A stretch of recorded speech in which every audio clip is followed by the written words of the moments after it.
নমস্কার, আমার সকল শ্রোতা ও দর্শক বন্ধুদের স্বাগত। শ্রী শ্রী মায়ের কথা। শ্রী শ্রী ঠাকুর রামকৃষ্ণ পরমহংসদেবের দেহাবসানের পর প্রায় 34 বছর পর্যন্ত শ্রীমা মর্তধামেই ছিলেন। মানব জীবনের উদ্ধারের যৌথ দায়িত্ব পালন করার উদ্দেশ্যেই তো তাদের যুগল আগমন। শ্রী শ্রী শারদা মা জগতের সকল সন্তানের উদ্দেশ্যে অভয়বাণী দিয়ে গেছেন। ভয় কি বাবা?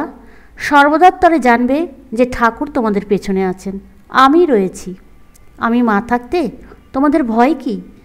যে যা খুশি করো না কেন, যে যেভাবে খুশি চলো না কেন, ঠাকুরকে শেষকালে আসতেই হবে তোমাদের নিতে।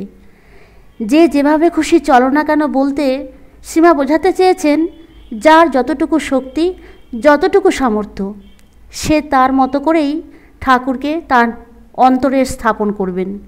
শ্রীমা বলছেন, জীবনকে উপভোগ করো, কিন্তু অনিত্য বস্তুকে ত্যাগ করে রসস্বরূপ সেই নিত্য বস্তুকে উপভোগ করো অন্তরে।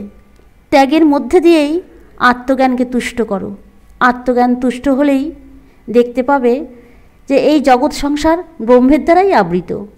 মা বলছেন, ঠাকুর এবারে এসেছিলেন সেই রসস্বরূপকে উপভোগ করার এই অভিনব উপায়টি নূতন করে মানুষকে শেখাতে। এবার দেখালেন ত্যাগ। মায়ের জীবনে তো ত্যাগই ছিল সব ক্ষেত্রে। দক্ষিণেশ্বরে একবার এক মারোয়ারি ভক্ত লক্ষ্মীনারায়ণ মাকে 10,000 টাকা উপহার দিতে চেয়েছিল। 10,000 টাকা তখনকার অর্থমূল্যে আজকে প্রায় বহুগুণ টাকা। এই টাকা ঠাকুরের মতো মাকেও বিন্দুমাত্র বিচলিত করতে পারেনি। কিছুমাত্র ইতস্তত না করে মা বলেছিলেন, টাকা আমার লাগবে না, কারণ ঠাকুরের ত্যাগের মহিমা এতে ক্ষুণ্ণ হবে। শ্রীমা তার স্থির সিদ্ধান্ত জানিয়ে দিয়েছিলেন খুব সহজ ভাষায়। বললেন, আমি নিলে ও টাকা তো তোমারই নেওয়া হবে। মা বললেন, আমি যদি এ টাকা রাখি তাহলে ও টাকা আমি তো ব্যবহার করব তোমারই জন্যে, কাজেই ও টাকা যে আমি নিতে পারবো না। মানুষ তোমাকে শ্রদ্ধা এবং ভক্তি করে তোমার ত্যাগের জন্য, কাজেই টাকা আমি কি করে নিই বলো তো? মায়ের মন বোঝবার জন্যই ঠাকুর মাকে এই পরীক্ষা করেছিলেন।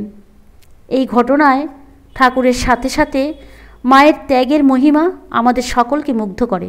বস্তুত ঠাকুরের মতো মায়ের জীবনে যে ত্যাগী ভূষণ ছিল।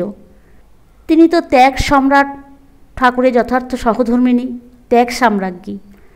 ঠাকুরের ইহলীলা সম্বরণের পরে মায়ের জন্য মাসিক বরাদ্দ 7 টাকা মাসোহারা দক্ষিণেশ্বর মন্দির কর্তৃপক্ষ কর্তৃক নাকচ হয়ে গেল।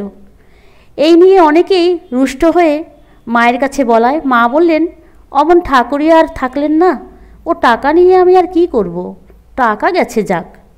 ঠাকুরের লীলা অবসানের পরে সেই দায় পালন করতে মায়ের বিশ্বজননী রূপে আত্মপ্রকাশ হয়েছিল। ঠাকুর বারে বারে মাকে তার কাজের দায়িত্ব সম্পর্কে সচেতন করে দিয়ে গেছেন। ঠাকুরের এই আরব্ধ কর্মের পূর্ণতা সাধনের জন্যে আরও কিছুকাল মাকে দেহ ধারণ করে থাকতেই হবে, ঈশ্বরকে ভুলে সত্য এবং সংযমের পথ ছেড়ে। সংসারে লোক কষ্ট পাচ্ছে, এ যেন ঠাকুরেরই দায়। কিন্তু এ কি শুধু ঠাকুরেরই দায় ছিল? দায় যে মায়েরও ছিল। ঠাকুর তাই মাকে বলেছিলেন, শুধু কি আমারই দায়, তোমারও তো দায়। ঠাকুর মাকে বলেছিলেন, দেখো কলকাতার লোকগুলো অন্ধকারে পোকার মতো কিলবিল করছে, তুমি তাদের দেখো। মানুষের দুঃখে কাতর হয়েছিল প্রেমের অবতার ঠাকুর রামকৃষ্ণ পরমহংসদেব। আর ওই দায় বহন করার ক্ষমতা একমাত্র তার অর্ধাঙ্গিনীর মধ্যেই রয়েছে, একথা ঠাকুর জানতেন। এই দায় তাকে বহন করতে হবে আরও ব্যাপকভাবে। ঠাকুর তা বুঝতে পেরেছিলেন। সেই জন্যই মাকে বলেছিলেন, এ আর কি করেছে, তোমাকে ঢের বেশি করতে হবে। ঠাকুর আরও বলেছিলেন, আমি তোমার ভেতরে সূক্ষ্ম দেহে থাকব, এ কথাটা সব সময় যেন।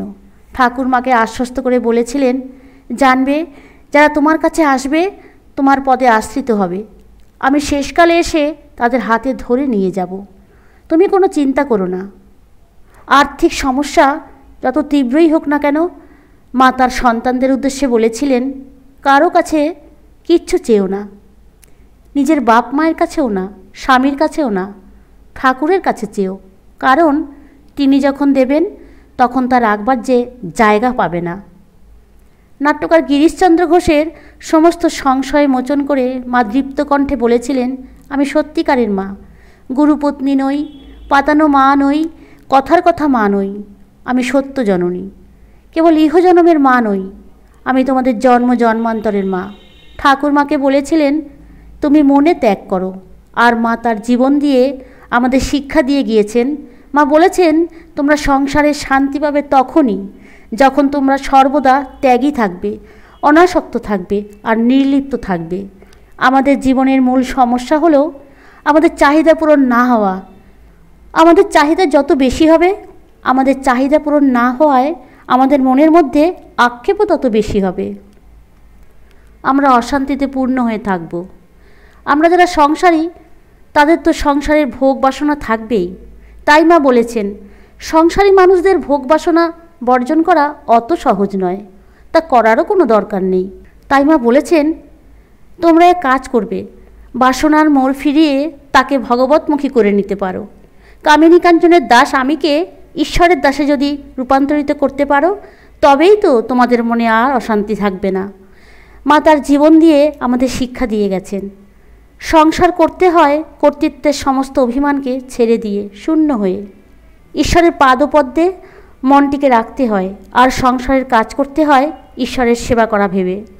সংসারের কাজে যেন তোমার সবটুকু ভালোবাসা মিশে থাকে। নিজের জীবন দিয়ে মা আমাদের শেখালেন যে অদ্বৈতের জ্ঞান আঁচলে বেঁধে কর্তৃত্বের সমস্ত অভিমানকে বর্জন করে সংসারে কিভাবে থাকতে হয়, এই মূল মন্ত্র শেখানোর জন্যই মা গ্রহণ করেছিলেন আদর্শ সংসারীর ভূমিকা। মায়ের এই আদেশ ও নির্দেশ আমরা যদি আমাদের প্রত্যেক দিনের জীবনে মেনে চলতে পারি, তাহলে আমরা থাকব একদম নিশ্চিন্ত। পরম শান্তিতে ও আনন্দে আমাদের দিন অতিবাহিত হবে। শ্রী মায়ের কথা আলোচনা আজ এখানেই শেষ করলাম। দেখা হবে আবার পরের ভিডিওতে। ভালো থাকবেন, সুস্থ থাকবেন।